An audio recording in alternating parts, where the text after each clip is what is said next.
বিদিশা মণ্ডলের লেখা গল্প মায়াবন বিহারিণী। রাত তখন গভীর থেকে গভীর হচ্ছে। তানিয়া ল্যাপটপটা অফ করে ব্যালকনিতে এসে দাঁড়ালো। সামনে তখন নিস্তব্ধ নিঝুম ঘুমে আচ্ছন্ন শহর। এই সময়টা ওর বেশ লাগে। নিরিবিলিতে সারাদিনের হিসেব নিকেশ করতে পারে। আজ অফিসে রাহুলের সঙ্গে বেশ ভালো রকম একটা ঝগড়া হয়ে গেছে সামনে শোয়ের মডেল নির্বাচনকে কেন্দ্র করে। ভেতর ভেতর চরম আক্রোশে ফুঁসছে তানিয়া।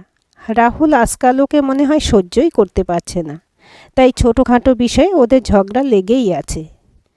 তানু, বোন আমার, নে ব্ল্যাক কফিটা খেয়ে নে। দিদি সুরভির কথায় হুঁশ ফিরল তানিয়ার। দিদিকে দেখে তার ভেতরের আবেগগুলো যেন ঠিকরে বেরিয়ে আসতে চাইল। সে ছুট্টে গিয়ে দিদিকে জড়িয়ে ধরল। দিদিও বোনের মুখের অভিব্যক্তি দেখে মনের আবহাওয়ার হদিশ পেয়ে গেছে ততক্ষণে। আবার রাহুলের সঙ্গে ঝগড়া করেছিস? তানিয়া অভিমানী সুরে বলল। আমি না রে, ওই তো সবসময় আমার উপর চেঁচিয়ে কথা বলে। আর জানিস না, অফিসে সবার সামনে আমাকে অপমান করলো। আমি আর ওর সাথে জাস্ট থাকতে পারছি না রে দিদি। সুরভি দুষ্টু হেসে বলল।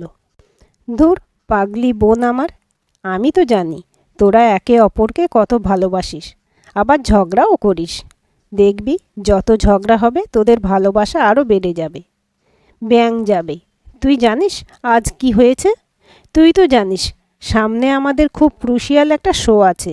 এখনও টপ মডেল সিলেক্ট করা হয়নি। কাল কিছুজন এসেছিল ইন্টারভিউ দিতে, তো আমি একজনকে সিলেক্টও করি রাহুলের অনুমতি না নিয়েই। তারপর সেই মডেলকে দেখে রাহুল কি পরিমাণ রিয়্যাক্ট করলো জানিস? বলে আমি নাকি ওর ড্রিমটা বুঝিই না।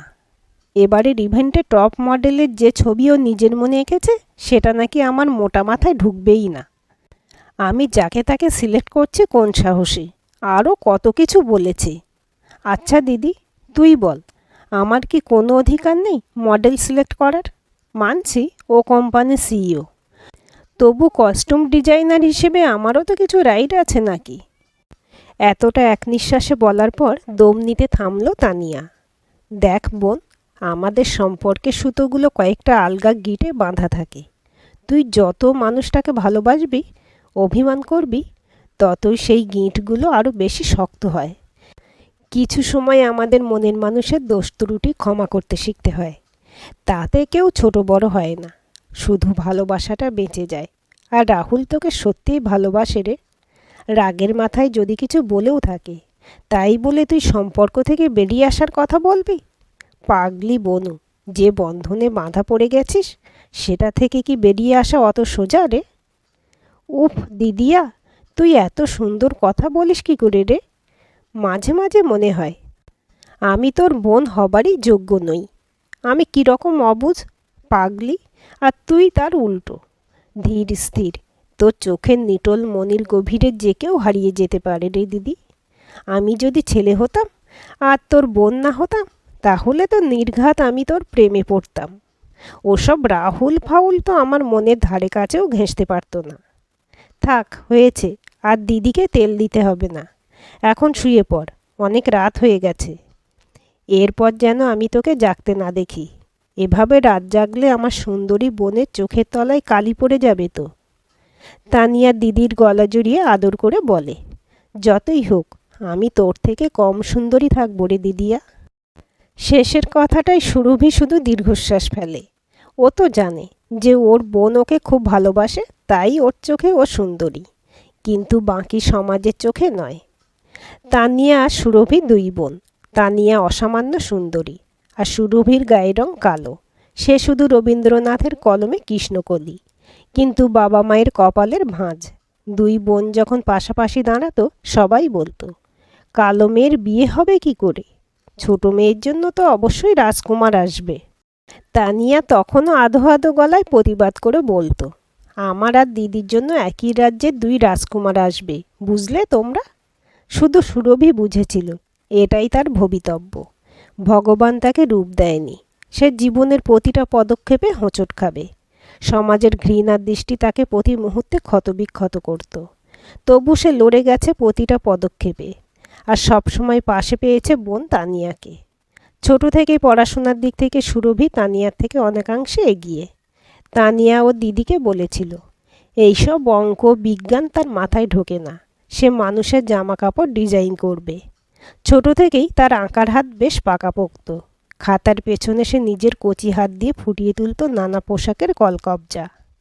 সেই সব কিছুর একমাত্র সাক্ষী ছিল তানিয়ার প্রাণের সখী তার দিদিয়া। তারপর দুই বোন সময়ের ব্যবধানে একটু একটু করে বড় হতে থাকলো।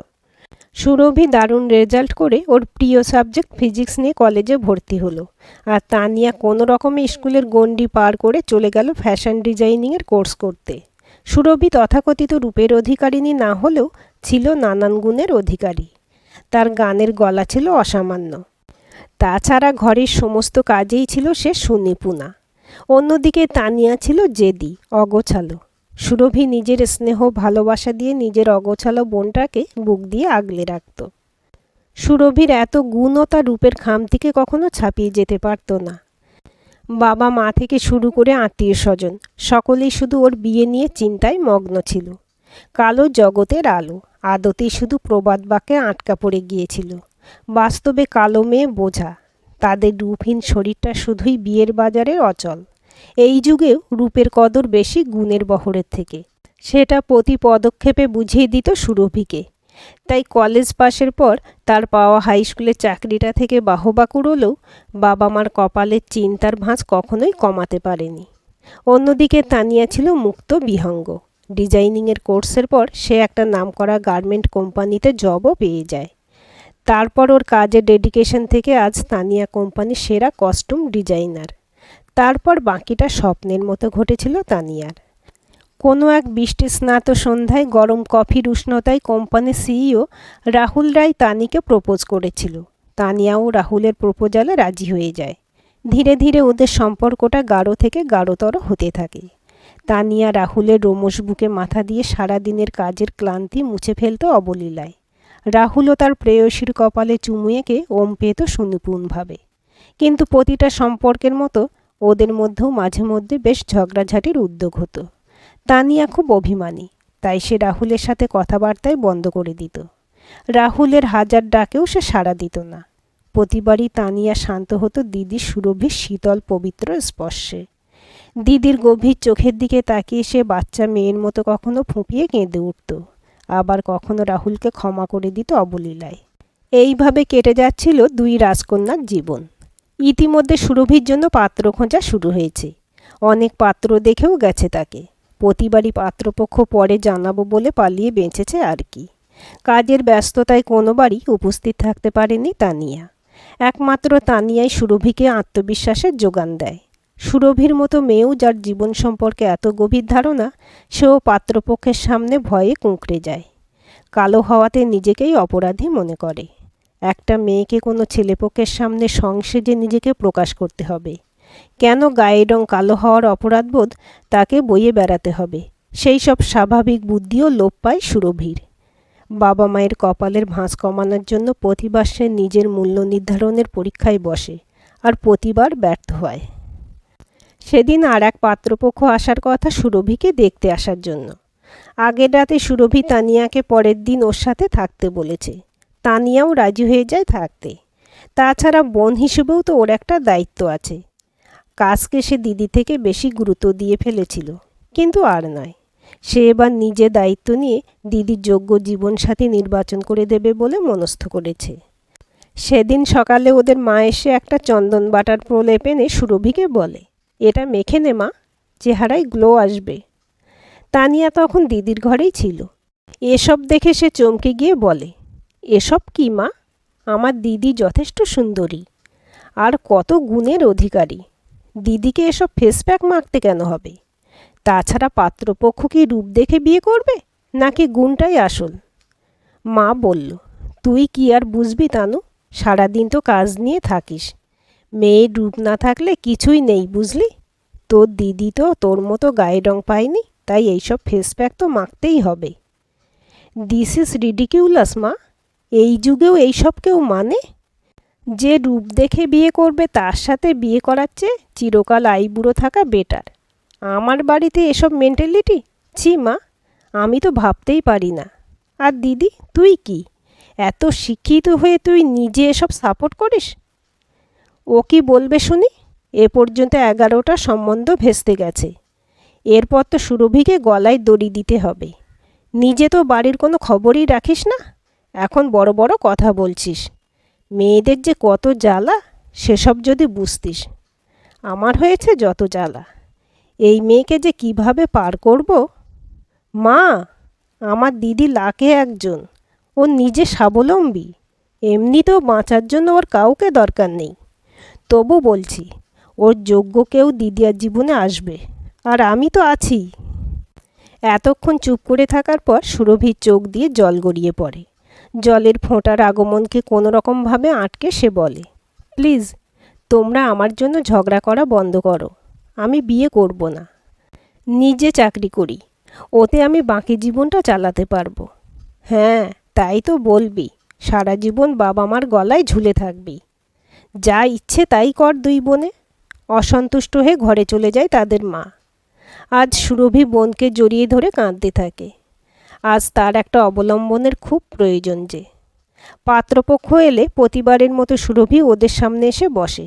সব দেখে শুনে পাত্রের মা বলে ওঠে, সবই তো ঠিক আছে, কিন্তু মেয়ের গায়ের রঙটা। সে যাই হোক, মেয়েকে নিজেদের মতো সোনার গয়নায় মুড়িয়ে দেবেন, যাতে কয়লা রঙ্গ তাতে ঢাকা পড়ে যায়। আমাদের কোনো আপত্তি নেই বিয়েতে।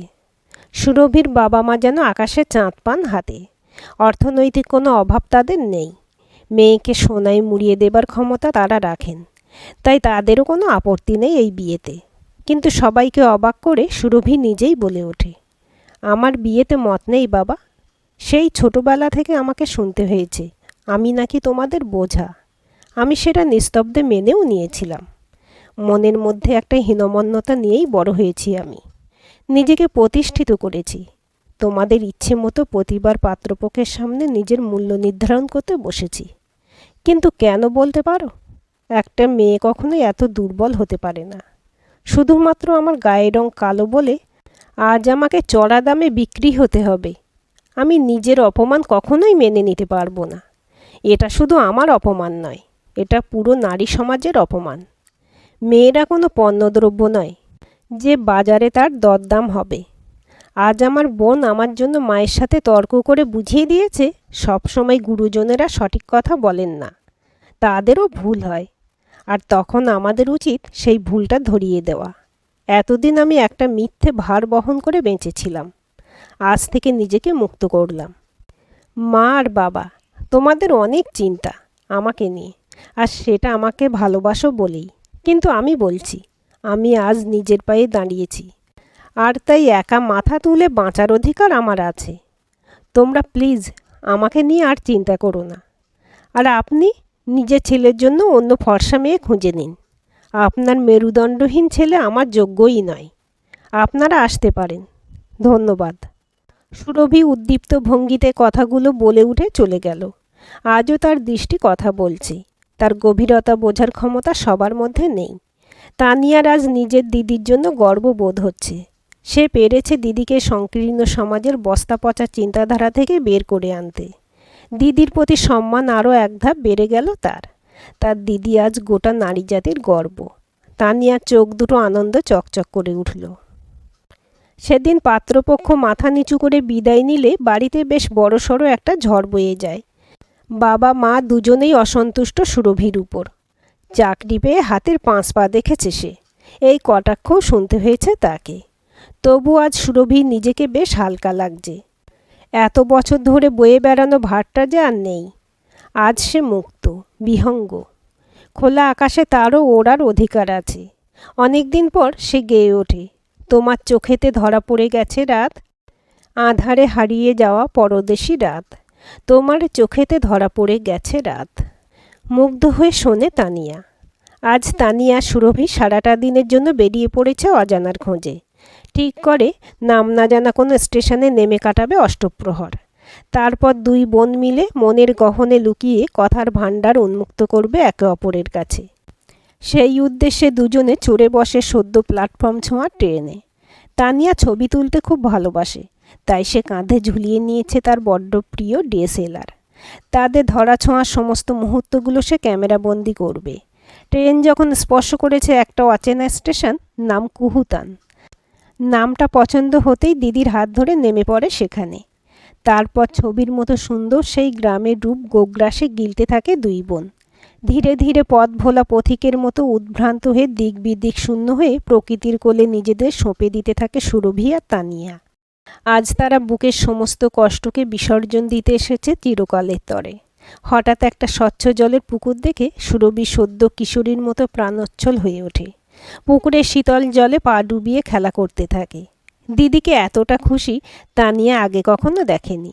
তাই সে দিদির অজান্তেই সেই সব প্রাণবন্ত মুহূর্তগুলো ছবি ক্যামেরা বন্দি করতে থাকে একের পর এক। লেন্সে একের পর এক ধরা পড়ে প্রাণোচ্ছল সুরভির গভীর কালো চোখের না বলা কথাগুলো। পুকুরের ধারে বসে সুরভি আপন খেয়ালে গেয়ে ওঠে, আমার একলা আকাশ থমকে গেছে রাতের স্রোতে ভেসে, শুধু তোমায় ভালোবেসে। তার সুরের মূর্ছনায় আকাশ বাতাস মেতে ওঠে একসাথে। মুহূর্তগুলো বাধা পড়ে যায় তানিয়ার ক্যামেরায়। এর 6 মাস পর আজ তানিয়াদের সেই ক্রুশিয়াল ফ্যাশন শো। রাহুল গোটা প্রোগ্রামের সমস্ত আয়োজন দেখতে ব্যস্ত। তানিয়াও মডেলদের ফাইনাল টাচ দিচ্ছে। তাদের সাজে যেন কোনো খামতি না থেকে যায়। অবশেষে স্টেজে অ্যানাউন্সমেন্ট হচ্ছে, টপ মডেলের নাম সুরভি চ্যাটার্জি। হাততালিতে ফেটে পড়ছে চারিদিক। তানিয়ার ডিজাইন করা লাল রঙের বেনারসি পরিহিতা সুরভি তখন র্যাম্পে হেঁটে চলেছে। মা দুর্গার মতো লাগছে তাকে। সবাই আজ ব্ল্যাক বিউটির জয় জয়কার করছে। পুরো শোটাই ভীষণভাবে সাকসেসফুল। সামনে ভিআইপি সিটে বসে আনন্দে জল এসে গেছে সুরভির বাবা মায়ের চোখে। সত্যি তার মেয়ে লাকে একটাই হয়। এই মেয়ের যোগ্য পাত্র খোঁজা বড় দুষ্কর কাজ। যার তার হাতে তো তুলে দিতে পারেন না তাদের এই হীরের টুকরো মেয়েকে। শো শেষে ব্যাকস্টেজে তখন তানিয়া দিদিকে জড়িয়ে ধরে আদর খাচ্ছে। সেলিব্রিটি দিদিকে এতক্ষণ একলা পেয়েছে সে। না হলে একটু আগে অবধি প্রেসের লোকজন ঘিরেছিল সুরভিকে। সবার মুখে শুধু আস্থার দিদির রূপেরই জয়গান। আজ তার অসামান্য চোখের গভীরতায় হারিয়ে গেছে উপস্থিত প্রতিটা মানুষ। রাহুল দুই বোনের ভালোবাসার বহর দেখে হেসে বলল, খুব তো আদর খাওয়া হচ্ছে, আর আমি বাদ, তাই তো? তানিয়া বলল, অমনি হিংসা হচ্ছে তো? তুমি একটা হিংসুটে ঝগড়ুটে লোক, পচা কোথাকার।